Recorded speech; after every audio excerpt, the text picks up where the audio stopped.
कार्यक्रम के पुण्यार्जक हैं श्री कंवरलाल जी महावीर प्रसाद जी, पाटनी, मदनगंज, किशनगढ़, राजस्थान। तीर्थंकर की मध्य जिनेश्वर 16वें तीर्थंकर है। चक्रवर्तियों में जो पंचम चक्रवर्ती है, मनहर है। कामदेव की पदवी पर जो 12वें विख्यात हुए, जाना जाता नाम अनोखा शांतिनाथ जी आप्त हुए, शांतिनाथ जी आप्त हुए। ओम नमः सिद्धेभ्यः। ओम नमः सिद्धेभ्यः। ओम नमः सिद्धेभ्यः। श्री शांतिनाथ पद पंकज चंचरीका, देवानराः समभवन गणना व्यपेताः। एकोऽस्मि तेषु मतिशक्तिविहीनतोऽपि, भक्त्या प्रकर्षमुपयामि च तत्प्रभावात्। थाली के बीचों बीच से खिचड़ी नहीं खाई जाती है, वहां बहुत गर्म होती है, किनारे पर वो ठंडी होती है। शुरुआत खाने की वहां से करना चाहिए जहां पर वह खाने योग्य हो जाए, और जब वह धीरे धीरे तुम किनारे पर खाते चले जाओगे, स्थान खाली होता चला जाएगा। और जैसे जैसे तुम बीच में पहुंचते चले जाओगे तो वह बीच का स्थान भी, जो खिचड़ी का स्थान है, वह भी अपने आप तब तक ठंडा हो जाएगा और फिर तुम्हारे लिए पूरा खिचड़ी खाने में आ जाएगी। इसी तरह से जब तुम्हें राज्य जीतना हो तो पहले अपने निकटवर्ती जो किनारे के राजा हैं, पहले उनको जीतो। उसके बाद में जो गढ़ बनाए बैठे हुए हैं बीचों बीच सेंटर में, फिर उनको जीतने की कोशिश करना। यही राज्य संचालन का यह कला है और यही खिचड़ी खाने की कला है। जब उस राजा को समझ में आया कि इस बुढ़िया ने मुझे बहुत बड़ा ज्ञान दे दिया, ऐसा ज्ञान तो मुझे कोई बड़ा ज्ञानी भी नहीं दे सकता, जो ज्ञान आज हमें इसके घर में भोजन करने से मिल गया, तो वह बुढ़िया के चरण पकड़ लेता है और कहता है, तुमने मुझे जो ज्ञान दिया है, अब मैं इसी ज्ञान के अनुसार राज्य करूंगा। और वह वापस चला जाता है और फिर पहले छोटे छोटे राजाओं को जीतने की कोशिश करता है। और जब छोटे छोटे राजा जीत लेता है तो एक दिन वह बड़ा राजा पर भी आक्रमण करता है, तो बड़ा राजा भी जीतने में आ जाता है और वह चंद्रगुप्त मौर्य सम्राट बन जाता है, उस बुढ़िया के सीखने के कारण से। हर चीज के लिए कला होती है। ज्ञान भी एक अपने आप में आनंद देने वाली चीज इसीलिए है कि हर चीज केवल बुद्धि के पुरुषार्थ से नहीं की जा सकती है। हर चीज केवल हाथ पैरों की ताकत से नहीं की जा सकती है। जो काम ताकत से नहीं होते, जो काम बड़े बड़े प्रयासों से नहीं होते, वो बुद्धि की चाबी लगाने से हल्के में हो जाते हैं। हथौड़ा लेकर के अगर आप किसी ताले को तोड़ने की कोशिश करेंगे तो उस ताले को तोड़ने में आपको बहुत मेहनत लगेगी और ताला खोलने में आपको बहुत दिक्कत जाएगी, तोड़ने में बहुत आपके लिए कष्ट होगा। लेकिन अगर आपके पास बुद्धि हो, एक छोटी सी चाबी होती है उसकी, और वह चाबी उसमें फंसा दो और घुमा दो तो अपने आप वह ताला हल्के में खुल जाता है। यह बुद्धि का कमाल होता है। सुन रहे हो कि नहीं? सुबह से शाम तक सिर फोड़ते हो तरह तरह की चीजों में। जब वह सिर फोड़ करके भी काम नहीं होता है तो वह काम किससे होता है? केवल सोचने से होता है कि आखिर इस काम को करने का सही तरीका क्या है। और जब आप सही तरीका निकालने के लिए सोच में बैठ जाते हो, थोड़ा सा आप सोचने लग जाते हो, शांत होकर के बैठ जाते हो कि हमें इस काम के सॉल्यूशन के लिए कोई सही आइडिया चाहिए, वो आइडिया कहाँ मिलेगा? अगर आपको वह व्यक्ति की अप्रोच वहां तक हो गई आपकी, जहां उस व्यक्ति के पास में आइडिया रहते हैं तो आपके लिए जैसे ही ज्ञान मिलेगा अपने आप आपकी वह समस्या का समाधान हो जाएगा। इसलिए कहता हूं समस्या कभी बड़ी नहीं होती है। हर बड़ी समस्या का समाधान उतना ही छोटा होता है जितने का बड़ा ताले के खोलने के लिए हमें एक छोटी सी चाबी की जरूरत होती है। कोई भी समस्या कितनी बड़ी हो, अगर आप उसको दिमाग से चलाएंगे, दिमाग से उसका समाधान निकालेंगे, तो उसके लिए उतनी सी जगह और उतनी चाबी की जरूरत है। लेकिन चाबी बनाने के लिए दिमाग लगता है और हथौड़ा चलाने के लिए कोई दिमाग की आवश्यकता नहीं होती है। इसलिए आप लोग हथौड़ा मारते हो, दिमाग कम चला पाते हो और समस्या बनी रहती है और बढ़ती चली जाती है। बहुश्रुतवानों की भक्ति करने से ही लौकिक जगत में भी राजा लोग अपने अंदर इस तरह की शक्तियां प्राप्त कर लेते हैं, हल ढूंढ लेते हैं। और वह ढूंढने के लिए बड़े बड़े विद्वान दुनिया के अंदर कहीं भी हो, उन्हें अपने राज दरबार में बुलाते हैं, उनसे समाधान लेते हैं। यह बहुश्रुत भक्ति के माध्यम से उनको ढूंढ का एक बहुत बड़ा उपाय बताया जाता है। यह बहुश्रुत भक्ति इसीलिए तीर्थंकर भावना में रखी गई। राजनेता बनने के बाद वह राजनेता से बड़ा भी धर्म नेता होता है, मोक्ष मार्ग का नेता होता है। वह मोक्ष मार्ग का नेता भी विद्वान पुरुष ही हो सकता है। बिना श्रुत ज्ञान के वह कभी भी मोक्ष मार्ग का नेता बन नहीं सकता। इसलिए आचार्य कहते हैं बहुश्रुतवानों की भक्ति करने से हमारे अंदर वह श्रुत का ज्ञान अपने आप उद्घाटित होता है और उसी के माध्यम से हमारे अंदर एक लीडरशिप की जो क्वालिटी होती है वो अपने आप आने लग जाती है। ये बहुश्रुत भक्ति कही गई। और इसी भक्ति के क्रम में एक और भक्ति है जिसे प्रवचन भक्ति कहा जाता है। 4 भक्तियां विशेष रूप से बताई गई। अरहंत की भक्ति, आचार्य की भक्ति, बहुत श्रुतवानों की भक्ति और एक प्रवचन माने जिन वाणी की भक्ति। भगवान के वचनों को प्रवचन कहा जाता है। वह वचन जिनके माध्यम से अज्ञान का अंधकार दूर होता है। धारण करने वाले व्यक्ति आपके पास न हो तो आपके सामने जिनवाणी रहती है। आप जिनवाणी की भक्ति करेंगे तो जिनवाणी की भक्ति कैसे करेंगे? उदक चंदन तंदुल पुष्प गई ओम रीमरम जिनवाणी माते अर्गम निरूपामीति, हो गई जिनवाणी भक्ति। इसका नाम जिनवाणी भक्ति है, प्रवचन भक्ति है। प्रवचन भक्ति का मतलब उन प्रवचनों को पढ़ना, भगवान के वचनों को अवधारित करना, भगवान के वचनों को अपने अर्थ के भाव के साथ में अपने मति में ऐसा समायोजित करना कि हमारे अंदर वह विश्वास इतना दृढ़ बन जाए कि संसार की 4 गतियों में भटकने के अलावा इस जीवात्मा ने अनादिकाल से और कुछ भी नहीं किया।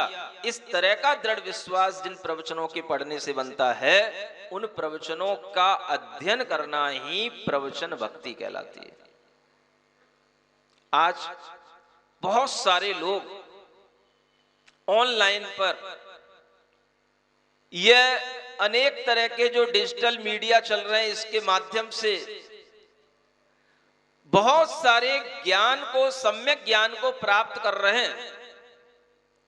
और ऐसा एक उपक्रम पिछले 2-3 साल से ऐसा चल पड़ा है कि दुनिया के दूर दराज के देश नहीं, विदेशों में भी रहने वाले लोग ऑनलाइन स्वाध्याय के माध्यम से बड़े बड़े ग्रंथों का स्वाध्याय कर लिए हैं। और वह बड़े बड़े ग्रंथों का स्वाध्याय करने के बाद में जब कभी ढूंढते ढूंढते यहां पहुंचते हैं कि जिस स्वाध्याय के माध्यम से हमें ज्ञान मिला, हमने बड़े बड़े ग्रंथ पढ़ लिए, वो स्वाध्याय जिनके माध्यम से हुए उनके हम चलो साक्षात दर्शन करके आए, तो ऐसे भाव जब उन जीवों के होते हैं तो फिर वह खोजते खोजते कुंडलपुर, नौटा, कटंगी और पनागर तक भी चले आते हैं। समझ आ रहा है? ऑनलाइन स्वाध्याय बहुत बड़ा स्वाध्याय, प्रवचन सार ग्रंथ से ही ये स्वाध्याय प्रारंभ हुआ था दिल्ली से। न जाने कितने हजारों लोगों ने इस स्वाध्याय के माध्यम से अपने अंदर प्रवचन सार का, भगवान के वचनों का सही ज्ञान उत्पन्न किया, और वह ज्ञान की ललक उनकी ऐसी लगी कि वह प्रवचन सार के बाद में बड़े बड़े जीव कांड जैसे ग्रंथ भी लोगों ने ऑनलाइन स्वाध्याय करके पढ़ लिए। जब लोग कोरोना के काल में रो रहे थे, इधर उधर डर के कारण से अपना जीवन जीने के लिए मजबूर थे, और उस समय पर कुछ सम्यक ज्ञानी लोग अच्छे अच्छे स्वाध्यायों में लगे हुए थे। आज जब कोरोना का टाइम निकल गया, तब वही लोग यहाँ पर अपने अपने शहरों से निकल करके आते हैं। जो बॉम्बे से आज लोग आए हैं और भी आते रहते हैं, ये सब इसी टाइप के लोग हैं जो उस स्वाध्याय को कर करके जब देखने आते हैं कि भाई चलो अब साक्षात लाइव देख करके आए, अभी तो ऑनलाइन किया है, तो फिर वो ऐसे स्थानों पर अपने आप आ जाते हैं। भगवान के वचनों की भक्ति अगर हमारे अंदर है तो वह घर बैठे भी आपको मिल रही है, और वह घर बैठे भी अगर आपके लिए आनंद दे रही है, तो ये समझना कि ये प्रवचन केवल इतने लोग नहीं सुन रहे हैं जितने यहाँ दिखाई दे रहे हैं। इससे कई हजार गुना लोग दुनिया में ये प्रवचन का लाभ लेते हैं और सुनते हैं। और अब जैसे पहले भगवान पार्श्वनाथ की भक्ति में आनंद लेते थे, ऐसे ही अब भगवान शांतिनाथ की भक्ति में भी आनंद ले रहे हैं। हमारे लिए तो 24 तीर्थंकर बराबर है। आपके लिए हो सकता है पार्श्वनाथ, शांतिनाथ, महावीर कुछ अलग अलग भावों में रहते हो, लेकिन हमारे लिए तो ये 24 तीर्थंकर इस तरह से हैं कि अगर आज भी किसी तीर्थंकर की मोक्ष तिथि है, तो वह मोक्ष तिथि भी आपको अच्छे ढंग से उन भगवान की मनानी चाहिए। लेकिन आप तो केवल एक लाडू चढ़ा करके भगवान मोक्ष कल्याण प्राप्त है अर्घम निरुपामिति स्वा फुर्सत हो जाते हो। मैं ऐसा कोई सस्ता काम करके खुश हो ही नहीं सकता। समझ आ रहा है? लोग चाह रहे थे महाराज केवल लाडू चढ़ा दें, भगवान पार्श्वनाथ का मोक्ष कल्याणक हो गया, आपके लिए हो जाएगा। लेकिन ऐसा मोक्ष कल्याणक हमें कोई आनंद देने वाला नहीं हो सकता, क्योंकि जब तक उस कल्याणक के साथ में हमें भगवान की जीवनचर्या का, उनके चरित्र का जब तक हमें ज्ञान नहीं मिले, तब तक हमारे लिए आनंद आ नहीं सकता है। क्योंकि आनंद किसमें होता है? लड्डू में। आनंद किसमें होता है? अब तो बोलो, ज्ञान में। तो भगवान का अगर आपको मोक्ष कल्याणक मनाना है, मुकुट सप्तमी मनाना है, पार्श्वनाथ भगवान की अच्छी भक्ति करना है, तो मैं कहता हूं लड्डू भगवान को चढ़ाने की आवश्यकता नहीं है। पहले लड्डू तुम अपने अंदर चढ़ा लो, बिल्कुल निर्विकल्प हो जाओ, फुर्सत हो जाओ, और फिर आकर के 1 बजे से शाम तक भगवान की भक्ति में लगने की कोशिश करो, तो मैं समझूंगा कि भगवान का मोक्ष कल्याणक मनाने का कोई आपके अंदर भाव है। ये तो सब बेकार की टालने की बातें हैं। अगर आपके मन में भगवान के प्रति भक्ति का भाव है, ज्ञान का आनंद लेने का भाव है, तो भगवान का वह पार्श्व पुराण जो पंडित भूधर दास जी का बनाया हुआ है, अनेक तरह की चौपाई, दोहे आदि छंदों में बनाया हुआ है, आप उसका दिन में आज वाचन करें, और वह वाचन अच्छे संगीत के साथ करें, हर तरह के लोग उसमें शामिल हों, और उस वाचन में जब आपको आनंद आएगा, तब आपको लगेगा कि हमने भगवान की जीवन गाथा पूरी पढ़ ली। सावन के महीने में लोग तो, दूसरी समाजों के लोग तो अपने मंदिरों में महीनों महीनों तक ऐसी गाथाएं पढ़ते रहते हैं भगवान राम की, लेकिन आपको पारसनाथ भगवान से अगर प्रेम है, तो उनकी गाथा के लिए कम से कम 1 दिन तो निकालो, 1 दिन तो पढ़ो भगवान की वह गाथा, भगवान की वह पुराण की कहानी, 1 दिन तो उसका वाचन करो। चाहे वो 1 दिन में आपको 2 बार रिपीट करना पड़ जाए तो कोई बात नहीं, लेकिन वो होना चाहिए दिन भर का कार्यक्रम। तब हम समझें कि हाँ, लोगों के अंदर भी मोक्ष कल्याणक मनाने की कोई ललक है। ढर्रे वाले काम, पुराने तरीके से, रूढ़ियों से किए जाने वाले काम तो मुझे कभी ना पसंद आए हैं, न मैं करता हूं, और न करने वालों के बीच में बैठ जाऊं तो उत्साहित होता हूं। ठीक है, तुम्हें करना है कर लो, लाडू चढ़ाना है चढ़ा लो, देख लेंगे हम भी, हमें उससे कुछ होना जाना तो है नहीं। हमारे मन में आनंद तो तब आएगा जब आप भगवान का पूरा पार्श्वनाथ का पुराण पढ़ें, एक बार पढ़ लें, 2 बार पढ़ लें, और ये कथा चलनी चाहिए। दिन में भी चल जाए, रात में भी चल जाए तो कोई बात नहीं, कम से कम एक दिन रात तो भगवान के लिए निकालो। सबसे बड़ी बात यह जो तीर्थंकरों की भावना, तीर्थंकरों के मोक्ष जो हमारे सामने आ रहे हैं, इन सबको देख करके हमें समझना है कि यह जो 16 कारण भावनाओं में ये भक्ति की भावना है, ये भक्ति की भावना मुनिराज भी करते हैं, श्रावक भी करते हैं, और इस तरह की भावना करते हुए भी अपने आवश्यकों में कभी हानि नहीं करना, और आवश्यक भी सब भक्तिमय होते हैं। समता सामायिक करना है तो भक्ति करना, वंदना करना है तो भक्ति करना, प्रतिक्रमण करना है तो भक्ति करना, 24 भगवान की स्तुति करना है तो भक्ति करना, कायुस्सर करना है तो जिनेंद्र भगवान की भक्ति करना, प्रत्याख्यान लेना है तो भगवान की भक्ति करना। 6 आवश्यक भगवान की भक्ति के साथ होते हैं, इसलिए आवश्यक अपरिहाणी नाम की ये भावना एक अलग से दी गई है, जिसका मतलब है कि हम अपने दिन भर के आवश्यकों में कोई कमी भी ना लाएं और भगवान की भक्ति में भी संलग्न बने रहें। ये एक और भावना है।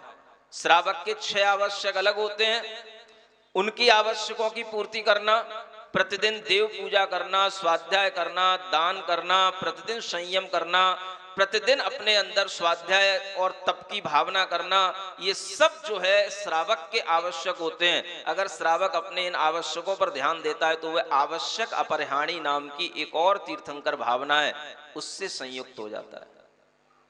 अगर ऐसा करते रहोगे तो अपने आप मार्ग की प्रभावना बनी रहेगी। इसी को क्या बोलते हैं, एक और भावना आगे की। जल्दी जल्दी कर रहा हूं, थोड़ा सा समझ आ रहा है, क्योंकि टाइम यहां आज का टाइम नहीं, पिछले दिनों का टाइम बहुत ज्यादा हो रहा है। 10 काव्यों में कम से कम 20-25 दिन निकलने वाले हैं। ये काव्य अभी 120 हैं, इसमें आगे भी आपको भगवान की कुछ कहानी सुननी है कि नहीं सुननी है।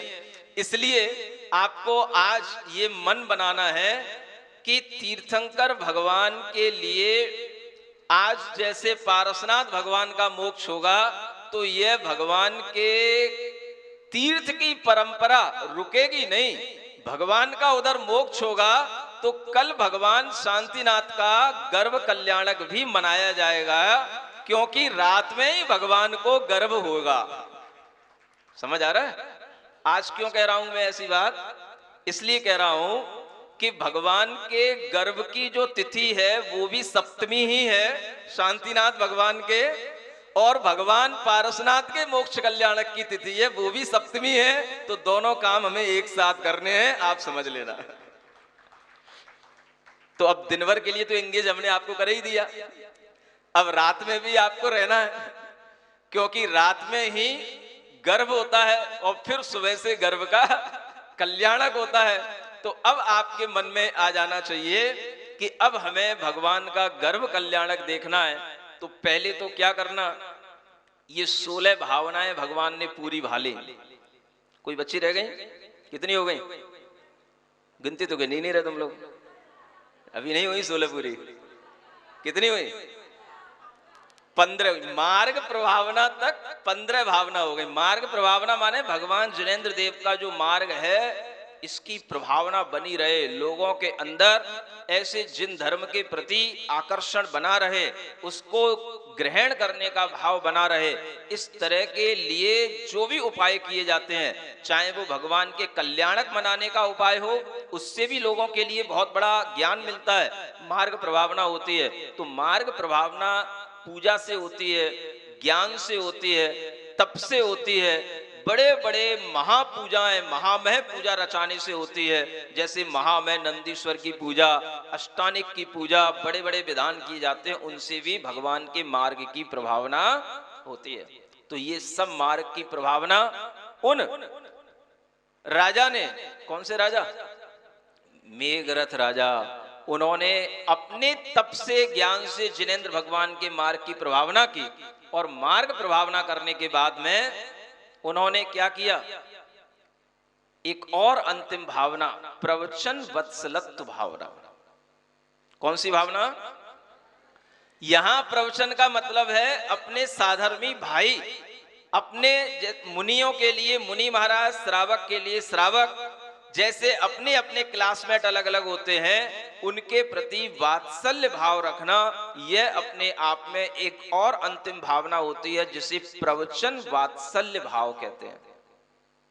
और उन्होंने इस प्रकार की वह 16वीं भावना भी भाई, और 16 कारण भावना भाय करके अपने जीवन में 10 धर्मों का उन्होंने पालन किया, क्योंकि 10 धर्मों का पालन किए बिना कोई भी मुनि महाराज का चरित्र रह ही नहीं सकता है।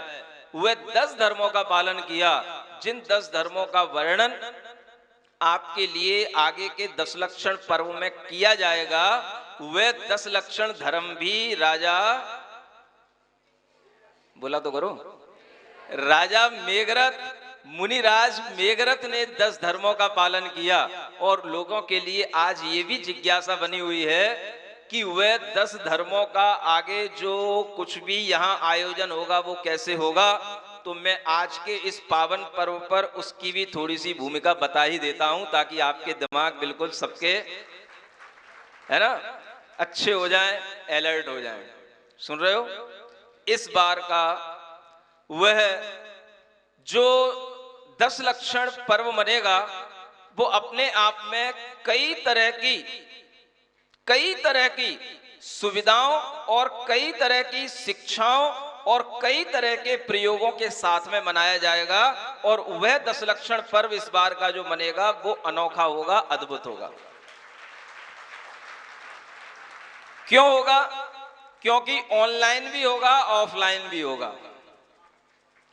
ऑनलाइन भी बहुत से लोग करते हैं, उनके टास्क अलग रहते हैं, उनके प्रोग्रामिंग की टाइमिंग अलग रहती है, उनके लिए अलग से जो टीम के माध्यम से वीडियो रिले किए जाते हैं वो अलग होते हैं। और जो यहाँ ऑफलाइन बैठेंगे उनके लिए भी यहाँ पर सामने देखने को मिलेगा। लेकिन इस बार एक अच्छा कार्य और एक नया कार्य इस प्रकार के इस 10 लक्षण पर्व में किया जाएगा। और उस शिविर का नाम दिया जाता है अरहम स्वधर्म शिविर। क्या नाम होता है? ये पहले से चला आ रहा है ये नाम, लेकिन नया नाम है और आपको ये ध्यान में रखना है। लेकिन इस बार एक नया काम क्या होगा? अभी तक मैं सोचता रहता था, मुझे एक तरह की साधना करानी होती है 10 लक्षण के दिनों में, लेकिन कुछ लोगों की पूजा की उत्कटता के कारण से मुझे पूजा करनी है, मुझे समय पर यही करना है, जो उनके दिमाग में शेड्यूल फिट होता है, उनके कारण से मैं कुछ ऐसे लोगों के लिए लाभ नहीं दे पाता जो लोग केवल एक साधना का लाभ लेना चाहते हैं। 10 दिन की जिनके लिए साधना करने का माहौल बनता है, समाज के बीच में रहने के कारण से हम उनके लिए वो अलग से नहीं कर पाते। लेकिन इस बार हमने हिम्मत की है। सुन रहे हो?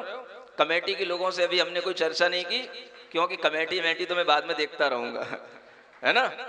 मुझे जो करना है और जो मेरे अंदर भाव है वह भाव मैं आज आपको बता रहा हूं। ऑनलाइन का कार्यक्रम अलग रहेगा, ऑफलाइन 2 तरह का कार्यक्रम चलेगा यहां पर। एक कार्यक्रम उन लोगों के लिए होगा जो लोग केवल आत्म साधना करना चाहते हैं, जो स्वात्म साधना के नाम से उनके लिए एक अलग ग्रुप रहेगा। और ऐसे लोगों की संख्या अधिक नहीं रखूंगा, केवल उनकी संख्या 100 होगी। और ऐसे लोगों के लिए अलग से एक व्यवस्था दी जाएगी, अलग से उनके लिए सुविधाएं दी जाएंगी। इन लोगों के लिए मोबाइल बिल्कुल वर्जित होगा, इस परिसर से बाहर जाना वर्जित होगा। उनके लिए अनेक तरह की ध्यान साधनाएं होंगी, अनेक तरह की ज्ञान साधनाएं होंगी। और टोटल 10 दिन का मौन होगा, पूरे तरह से आरंभ परिग्रह का त्याग होगा। इसमें जो लोग आएंगे वो लोग होंगे साधक लोग, जिन्हें दुनियादारी के तनावों से अपने आप को बिल्कुल मुक्त रखना है और 10 दिन के लिए अपनी एक नई जिंदगी का आनंद लेना है, दुनिया का आनंद उन्हें छोड़ना है। बिल्कुल अपनी लाइफ को इस आउटर वर्ल्ड से कट ऑफ जो करना चाहते हैं, उनके लिए यह एक प्रावधान बनाया जा रहा है। उन 100 लोगों को अलग से रखा जाएगा और ये जो बाकी के लोग रहेंगे, वो भीड़ वो अलग रहेगी। ये जो भीड़ होगी वो अलग होगी। उस भीड़ में भाई थोड़ा तो मम्मी से बात करनी पड़ती है, थोड़ा तो बिजनेस देखना ही पड़ता है, मोबाइल का प्रयोग महाराज 1 घंटे के लिए छूट दे दो, थोड़ा सा हमें यहाँ घूमने जाना है, इस मंदिर में जाना है, धूप दशमी आएगी तो धूप चढ़ाना है। जो काम हमारे चले आ रहे हैं रूटीन के, वो हमें करना है। हमें 10 पूजाएं सुबह से करनी है तो 10 ही करनी है, 9 नहीं करनी है। ऐसे लोगों के लिए एक अलग कैटेगरी रहेगी। तुम्हें पूजा करना है तुम पूजा करो, तुम्हें धूप चढ़ाना है तुम खूब धूप चढ़ाओ। ऐसे लोगों के लिए एक अलग कैटेगरी रखी जाएगी, लेकिन वह कैटेगरी भी एक संस्कार शिविर के रूप में होगी और उसके लिए भी उनका नॉमिनेशन होगा, रजिस्ट्रेशन होगा और उसके लिए भी उनकी एंट्री होगी। उनके खाने पीने की सब सुविधाएं यहाँ पर उपलब्ध कराई जाएंगी, लेकिन उन्हें थोड़ी बहुत छूट रहेगी। पुरुष रहेंगे, महिलाएं भी रहेंगी। अपने शिविर सबके लिए ओपन है, क्योंकि जब महिला प्रधानमंत्री या राष्ट्रपति बन सकती है तो क्या महिला धर्म का शिविर नहीं कर सकती है? तो सबके लिए खुला है। साधना वाले शिविर में भी, लेकिन वो साधना वाला शिविर आपके लिए विशेष इसलिए होगा क्योंकि उसके इंटरव्यू होंगे, आपका हुलिया देखा जाएगा, आप कितना देर बैठ सकते हैं, आप बैठने लायक हैं कि नहीं, साधना करने लायक हैं कि नहीं, कितने टाइप के आपको रोग हैं, जिनके घुटनों में रोग हैं, उन्हें उन 100 जो स्वात्म साधना शिविर होगा उन 100 लोगों में एंट्री नहीं मिलेगी, ये ध्यान रखना। तो अच्छे लोग जो उसमें सेलेक्ट किए जाएंगे वो 100 लोग अलग होंगे और बाकी का जो सर्व के लिए सामान्य होगा, ये संस्कार शिविर होगा, जिसमें जो भी लोग आना चाहें, किसी भी नगर से लोग आना चाहें, यहाँ के लोगों ने कह रखा है महाराज जितने लोगों को आना है आने दो, कोई दिक्कत की बात नहीं, यहाँ से लेके जबलपुर तक व्यवस्था जितनी बनेगी बनाते रहेंगे। ठीक है। ये 2 तरह के यहाँ पर आपको ऑफलाइन शिविर की कैटेगरी देखने को मिलेगी और इस शिविर की जानकारी के लिए अभी आपके सामने आज टीम का मुख्य जो बंदा है वो सामने आ ही गया है, वो अभी आपको जानकारी देगा। आप तब तक यहाँ बैठेंगे और 16 कारण भावनाओं में जो अंतिम यह मार्ग प्रभावना और प्रवचन वत्सलत्व की भावना के बाद में जो 10 लक्षण का भाव है, यह भाव आपको आज ही समझ लेना है और ये समझ लेना है कि आगामी दिनों में जो हम 10 लक्षण सीखेंगे वो तो हम पहले से ही सीखे हुए हैं, क्योंकि ये 10 लक्षण भी अनादि से चले आ रहे हैं। तो राजा मेघरथ ने इन 10 धर्मों का पालन किया। जीवन के अंत में उन्होंने 1 महीने का संन्यास मरण स्वीकार किया। जब उनकी आयु उन्हें लगा 1 मास शेष रह गई है, तो वो और उनके साथ में उनका दूसरा भाई दृढ़रथ, ये दोनों ही मुनियों ने 1 महीने का प्रायोपगमन संन्यास कहलाता है। उत्कृष्ट क्वालिटी का यह संन्यास मरण होता है, जिसमें अपने निवास स्थान से दूर जाकर के वह संन्यास लिया जाता है। किसी की वैयावृत्ति की कोई आवश्यकता नहीं रहती है और अपने ही परिणामों से, अपनी विशुद्धि से ही वह जीव अपनी कसाय और काय दोनों की संलेखना करते करते बिना किसी सेवा के, दूसरे की सेवा के बिना अपने शरीर का त्याग करता है। और इस बार जो उनके शरीर का त्याग हुआ मरण करके, जो उन्हें उत्कृष्ट विशुद्धि, उत्कृष्ट शुक्ल लेस्या के साथ जिनका मरण हुआ, तो उन्हें शुक्ल ध्यान करते करते उनके लिए जब इस तरह से मरण होता है, तभी जाकर के स्वर्ग के सबसे उत्कृष्ट, सबसे ऊंचा जो विमान है उसका नाम सर्वार्थ सिद्धि विमान है। उस सर्वार्थ सिद्धि विमान में वह मेघरथ और दृढ़रथ नाम के दोनों मुनिराजों का वह आत्मा, वह जीव वहां जाकर के जन्म लिया और वह अहमिंद्र बन जाते हैं, जहां पर उनकी 33 सागर की आयु होती है। 33,000 वर्ष के बाद में उन्हें एक बार भूख लगती है और 33 पक्ष के बाद में वह एक बार श्वास लेते हैं। 1 हाथ का उनका शरीर होता है, सुंदर शरीर होता है। वहां पर देवियों की कोई आवश्यकता नहीं होती है, सब वहां पर अपने अपने इंद्र होते हैं। उन स्वर्गों में, उन निवास स्थानों में कोई भी किसी के किंकर नहीं होते, दास नहीं होते, इसलिए उनका नाम अपने आप में अहमिंद्र सार्थक होता है। ऐसे अहमिंद्र नाम को सार्थक करने वाले वह बड़े उच्च उत्कृष्ट स्वर्ग में पहुंचे, जिसके ऊपर अब स्वर्ग नहीं है, उसके ऊपर क्या है? मोक्ष है। उस विमान में जन्म लेने वाले जीव नियम से एक भव अवतारी रह जाते हैं, यानी अगले भव में जिनको नियम से मोक्ष होना है वही जीव उस विमान में जन्म लेते हैं। ऐसे उस सरवार सिद्धि विमान में जन्म लेने वाले वे दोनों भाई जब वहां पर पहुंचे और उन्होंने अपनी 33 सागर की आयु, जो असंख्यात वर्षों की आयु होती है, वह वहां पर सुखपूर्वक व्यतीत की। और वह जब आयु में कुछ महीने शेष रह जाते हैं, 6 महीने जब आयु शेष रह जाती है, उस समय पर कुछ जो हलचल होती है, उनके उस शरीर को वहां से छोड़ने से पहले, देवायु पूरी करने से पहले यहां इस जम्बू द्वीप में हलचल होती है। वह हलचल आपको कल दिखाई जाएगी कि वहां बैठा हुआ जीव अभी उतरा नहीं है, वहां उसकी मृत्यु पूरी हुई नहीं है, वहां उसका शरीर छूटा नहीं है, लेकिन उससे पहले इस जम्बू द्वीप के अंदर क्या हलचल होती है, वो हलचल आपको कल देखने को, सुनने को मिलेगी। आप इतनी बातों को ध्यान में रखते हुए आज भगवान शांतिनाथ को भी ध्यान में रखेंगे, पारसनाथ भगवान को भी ध्यान में रखेंगे, आने वाले 10 धर्मों को भी ध्यान में रखेंगे और इस तरह से अपने आप को आने वाले दिनों में पूर्ण भक्ति से सरोवार करेंगे। बोलिए शांतिनाथ भगवान की।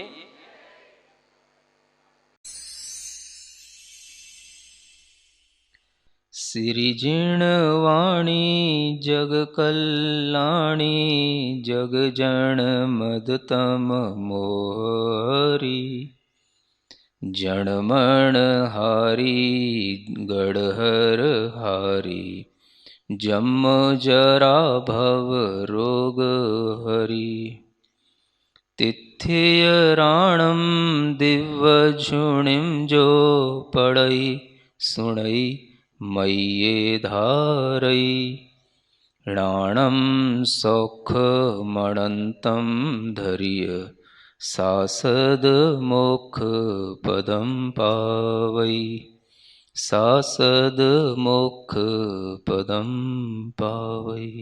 इस कार्यक्रम के पुण्यार्जक थे श्री कंवरलाल जी महावीर प्रसाद जी, पाटनी, मदनगंज, किशनगढ़, राजस्थान।